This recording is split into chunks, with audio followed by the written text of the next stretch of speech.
Electric गाड़ियां बनाने वाली कंपनी टेस्ला ने ड्राइवर्स को ताकीद की है कि वो अपने हाथ स्टीयरिंग पर रखें, चाहे इस वक्त गाड़ी ऑटो पायलट पर ही क्यों ना चल रही हो। टेस्ला अमेरिका में ज़ेरे तफ्तीश है। कंपनी पर इल्ज़ाम है कि इसका खुद कार ड्राइविंग सिस्टम हादसे का सबब बन रहा है। गैर मुल्की खबर एजेंसी के मुताबिक तकरीबन 1 दर्जन हादसात के बाद अमेरिका के महकमा इंसाफ ने ये तहकीकात पिछले साल शुरू की थी। हादसे के वक्त टेस्ला गाड़ी का ऑटो पायलट मुआवन सिस्टम एक्टिव था। मुसाफिर हलाक भी हुए थे।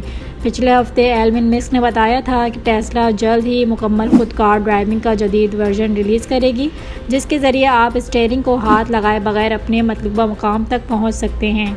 टेस्ला ने ऑटो पायलट तरीके से चलने वाली गाड़ियां तो तैयार कर ली हैं, लेकिन इसके बावजूद कंपनी का मौक़िफ़ है कि हमारी टेक्नोलॉजी आपको रफ्तार बढ़ाने, ब्रेक लगाने, लेन तब्दील करने और स्टीयरिंग में भी मुआवनत करती है, लेकिन ये सब कुछ गाड़ी को इस लायक नहीं बनाता कि वो खुद से चल सके।